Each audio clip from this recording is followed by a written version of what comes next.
Welcome back. Today we're going to talk about cybersecurity, just very basically how cybersecurity works and some main concepts in cybersecurity. I really recommend, I guess after this course or during this course, looking up more about cybersecurity and how cybersecurity works. I'm just going to give the basics now to get us started, but it's a whole field by itself and very, very interesting, very related to digital forensic investigation. So cybersecurity. Cybersecurity attempts to protect networks, computer programs, and data from attack, damage, or unauthorized access. Basically, cybersecurity is trying to protect the information that you need to be protected, that you want to be protected. This is extremely difficult to do, as we talked about in the first lecture. Cyber criminals are very active, and there's a lot of cyber crimes going on. And cybersecurity also usually involves thinking about security first. And most people and most organizations don't really think about security first. They think about profits or quickness or access, all of these things. And cybersecurity makes things more difficult for them and for the attacker.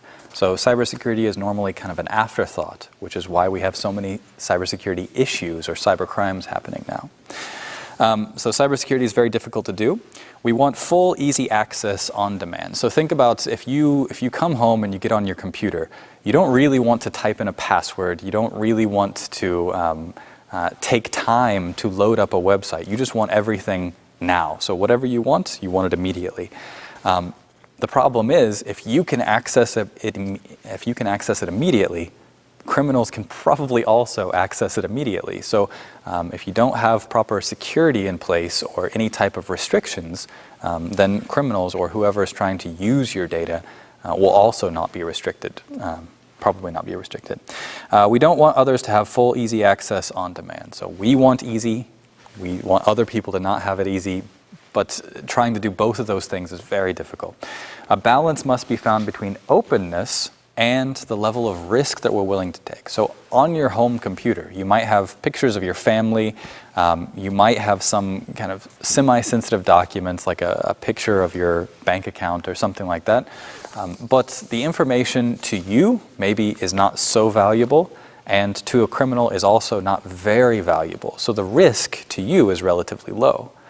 Now, if we think about an organization who has all of their intellectual property on a hard drive, if they lose that intellectual property or it's somehow leaked out, maybe their business goes bankrupt, right? So their intellectual property or protecting their intellectual property is very high risk because it could make criminals a lot of money and it could result in the business going out of business.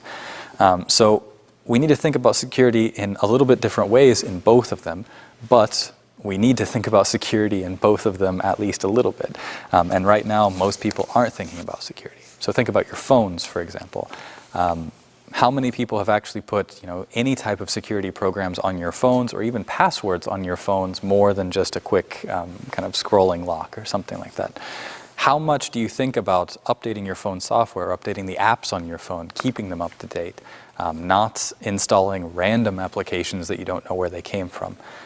So most people are not really thinking about security very much because they think nothing will happen to them.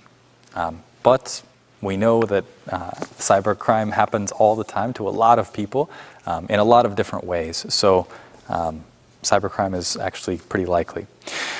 Whenever we're talking about cybersecurity, we can talk, there's a relatively easy cybersecurity model you can think of. It's called the CIA model. It's a model used to guide information security policies within an organization. So there's a lot of different models, and some are, I think, better than the CIA model, but I'm just saying it now because it's very easy to get your head around so you can start to think about security. So first off is confidentiality. The C in CIA is confidentiality. And confidentiality means only those who should have access can access sensitive information. So only those who should have access can access the information. Again, think about your phone. Is there anyone who maybe shouldn't be able to access everything on your phone that could if they wanted to? Or your computer. Is there anyone who could definitely access all of the files on your computer, even though you probably don't want them to access everything? Or, cloud storage, emails, chats, anything like that. Most likely, there's somebody who knows how to get into your system or knows how to get information from your system that you might not want them to get everything, right? So maybe you're lacking confidentiality, some confidentiality. Now, this is a big problem in organizations because confidentiality means we have to restrict people from accessing different things, but people want access to everything very easily. So again, we have to strike this balance. Next is integrity in the CIA model, maintaining the consistency, accuracy, and trustworthiness of data over its life cycle. So how do we know that the data has not been modified? How do we know it hasn't been tampered with or changed in some way? For example, your bank account. How do you know that somebody has not gone in and modified the amount of money that's in your bank account illegally or taken some money out? Or if you send an email to somebody, how do you know that somebody didn't stop the email in the middle whenever it was being transferred and then change something and then send it?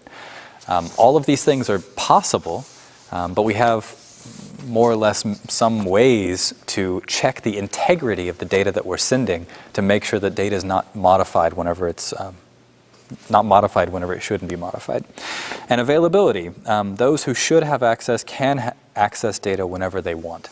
So this I think the most common way or a well-known way that availability is manipulated is through denial of service attacks. So if you think about a government website or just a website, if you want to stop people from accessing the website who should be able to, you do a denial of service attack and then they can't access the information on that website. So it brings the website down. So confidentiality, integrity, availability. If you can, basically information security is trying to maintain all three of those things. Now, all three of those also require some type of balance. You can't necessarily have all of them at the same time, but you should be thinking about all of them whenever you're trying to think about securing data. So now what is data? Data, CIA applies to data and information that's in storage or in transit. So if something is in storage, it's on your hard drive, it's on your computer or your phone, and it's not going anywhere. It's not being sent anywhere. We have to think about protection of data on a storage device a little bit differently than protection of data that we're sending. So for example, if you write a letter and you put it in a desk drawer, somebody could come in, open the desk, and take the letter out and read it. But if you send the letter, you put it in an envelope and you send it through the mail, then there's different risks. Somebody could intercept the letter and then open it up and then read it, right? So the idea is that the information in the letter has different risks depending on what you're doing with it. If it's just in the desk drawer, it's probably more secure than if it's being sent, unless people can get into your house, okay? So for example, storage would be like hard drive, tape backup. In transit would be anytime you send data over a network, over the internet, to a cloud storage device, anything like that. The life cycle of the data describes its use for the time it was created and the time it was deleted. So data has a lifetime, basically. Data and information, so for example, information that we know today, yesterday it would have been very valuable, but today maybe everyone knows it, so there's no value in that information anymore. Information and data have a lifetime, and usually the older the information gets, the less valuable it becomes, depending on what the information is. So this includes how data is stored, analyzed, and transmitted. The value of data has a value in the form of information it provides. So whoever controls data really controls the information, and they control a lot of things if they can control the data. The value of data is usually limited in time, like I said. Cyber crimes attack each area of the CIA model. So for example, stealing credit card numbers or other personal information for sale could affect the confidentiality of the credit card number. So if we're attacking confidentiality, we might be stealing personal information and then selling it, so then that way it's not confidential anymore. Stealing trade secrets for sale or blackmail, stealing passwords to access resources, or social engineering, which we'll talk about more in another lecture. Integrity, changing the contract payment accounts electronically. So if I can access contracts that you have where you say that you'll pay me $1 million, maybe I can access that contract and change the bank account so you send the $1 million to somebody else. So that's attacking the integrity of these accounts. And cyber criminals do this all the time. They intercept the transaction, or they intercept the contract, change information, and then send it on.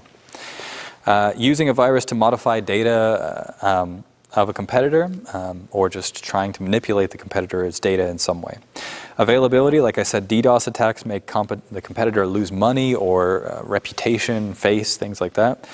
Crypto locker, blocking access to data on hard drives. So right now, crypto lockers are fairly common, where you get a virus and it encrypts all of your data, and then it asks for money to decrypt the data.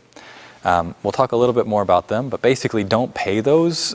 If your information gets encrypted, don't pay, because most of the time they won't unlock your data anyway. So you're unlikely to get your data back even if you do pay.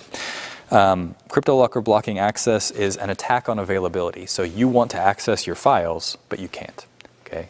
The best way around that is just keep a backup of all of your data that's important to you. Confidentiality relies on the identification of an object or person that we need to keep confidential. We can keep it confidential through something called access control lists, so we restrict who's accessing the information. We can keep it confidential through data encryption. So if we encrypt the data, other people can't access it unless they have the key. IDs and passwords and biometrics. So again, in confidentiality, all of those methods have their own weaknesses, but it's what we can do now, at least, to try to keep things a little bit more confidential. Think about, have you actively used encryption on your files to keep them confidential? Probably not. They're probably unencrypted, and anyone who gets access to your computer can probably get access to your sensitive data. Integrity usually relies on change detection and backup, so we just try to monitor and see when files or when data is being changed or modified in some way, and how. We use something called checksums, which we'll talk a lot more about later, data backups, things like that, to ensure that if something is modified, we can still recover it. Integrity should be maintained while data is stored, which is not very difficult, and while in transit, while we're sending it, which is pretty difficult because once we send it away from our network, we don't really have control of it anymore. So integrity is a very big challenge in transit. Availability, usually maintained through hardware duplicates and updated software. So making sure that you have some sort of redundancy in place, that way if the information that you're looking for is somehow compromised or the computer breaks or whatever, there's another computer that can take over for it. So big companies have a lot of different servers, and if one server hard drive fails, then all of the other servers take over for this hard drive, so they have basically full-time availability. Ensure the hardware is in working order. Update all system software. Software that's not updated is more vulnerable to different viruses or exploits, which means that I could potentially take over the computer and take it down or compromise confidentiality or integrity or availability. Configure redundancy, so again, other computers that can take over if one computer fails, or backups in case some data is lost or modified in some way. And consider disaster recovery. Disaster recovery and information security is a big field. So for example, if there was an earthquake and Naver in Chuncheon kind of fell into the earth and their servers stopped, they probably have some sort of backup recovery in another town, maybe not even in Korea, that could take over for all of the services that they're providing. Consider software-based solutions like denial of service prevention and firewalls. We'll talk more about that in a little bit. Cybersecurity attempts to make it difficult for the majority of attackers. So you're not going to be able to prevent all different types of attacks, but you can make it difficult for the majority of attackers. There's lots of people that are trying to compromise systems for a lot of different reasons. And our job basically is to not be the easiest target. And right now, it's very easy to take over a lot of different systems because people don't update, they use bad security practices or don't think about security at all. So attackers can compromise their systems pretty easily. Computers on the internet are being attacked all the time, usually by viruses or botnets. So automated programs designed to take over systems or compromise systems in some way. Computers are being attacked all the time. Whenever I put a computer online, within the first 5 to 10 minutes, people are already scanning me and trying to attack. And it's just automated systems learning about computers that are online. Attackers focus on easy, insecure systems. So if you have not thought about security at all, your system is probably easy and insecure. Okay? Many systems have almost no security configured. Basic security practices can prevent the majority of attacks. So if you just do basic security things like keeping your system up to date, then a lot of security attacks will be stopped immediately.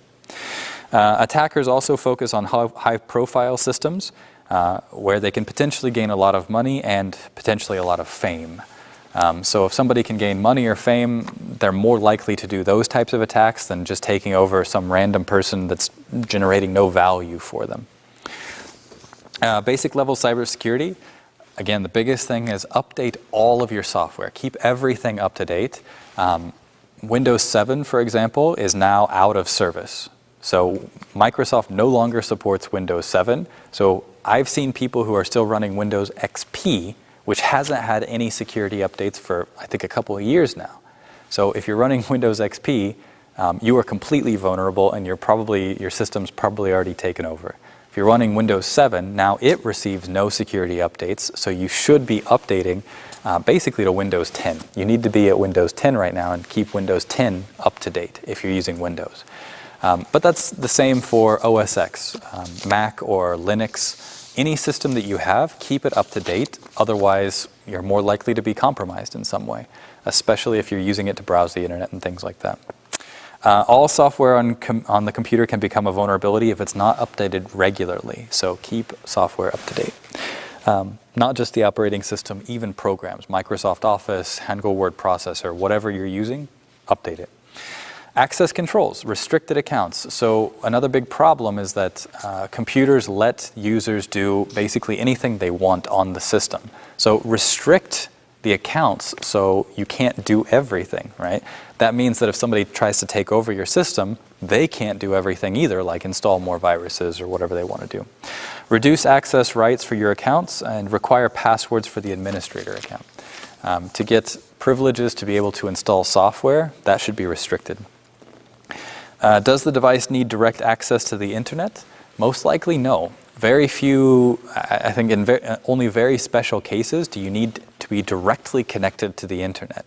So instead, you can use some sort of firewall or maybe a wireless router with a firewall configured as a first layer. And then it becomes much more difficult to connect to your computer and take over your computer directly. So very rarely do we need direct connections to the internet. We can use some sort of firewall or intermediary, basically. Yeah, and then for, I guess, businesses more than normal users, check your logs very often. So if you're running a server, check your logs and figure out what are people trying to do whenever they connect to you. Is anyone attacking you? What types of attacks are they? Can you prevent them? Any strange logins, any strange connections or errors. Antivirus. Antivirus is very questionable. You should use antivirus and you should keep it up to date, but at the same time, it's not a cure-all. Like new types of viruses have found ways, very good ways around antiviruses. So you should have them, but you shouldn't keep all of your trust in them. Use an antivirus plus good security practices. I would prefer good security practices over an antivirus, actually. But you still should have it if you can. Make sure it's up to date. Here I said use regional and global antivirus for better protection. So for example, there's V3 in Korea. It's a Korean antivirus company. And for Korean or Asia, I guess, based attacks, it's pretty good. but it will miss a lot of global stuff. So I recommend if you're going to use an antivirus, try to pick a local one and try to pick a global one and run both of them at the same time and keep them up to date. Again, good security practices, restricting access to your system will probably work better than antiviruses, and it's cheaper. Don't use secure systems to visit unknown or unrelated websites. So I've seen some, for example, cafes or restaurants where they have a point of sale system running Windows, and they will use that to visit a music streaming website. Okay? But their point of sale system is where they do all of the credit card transactions. So if they visit a website that has a virus on it, their computer gets a virus, and now whoever owns that virus can get all of the credit cards from that computer. So just think about, what do you do with your computer, and is there any information on here that is high value or high risk? If it is, don't go to unknown websites online with it. Many current attacks focus on compromise of the browser. The browser is the main way to connect to the internet now, so a lot of viruses use the browser vulnerabilities to try to get into your system. Always use the newest updated browser. If anyone is using Internet Explorer anymore, it has been irrelevant for a very, very long time and very insecure. At least use Microsoft Edge, which is the new kind of like new Internet Explorer. Do not use Internet Explorer. It's no longer basically even supported. What I've seen in terms of security, Google Chrome seems to be one of the most security conscious, with probably Firefox second, and then I think Edge is starting to come up, and Opera. So I would go with probably Google Chrome and Firefox. Make sure you keep them up to date. Google Chrome updates itself automatically. You don't have to do anything. You just have to start it. So make sure that you have automatic updates. You're using the latest software, and especially the latest browser. If you're using Internet Explorer still, you're very insecure, and it's very likely that you're going to be taken over. So I know that's a lot of different things to talk about with cybersecurity, but like I said, cybersecurity is a very big field. There's no one way necessarily to do it right. It really depends on the risk you have. So what do you want to protect? So I really recommend looking more into information security, how to protect yourself.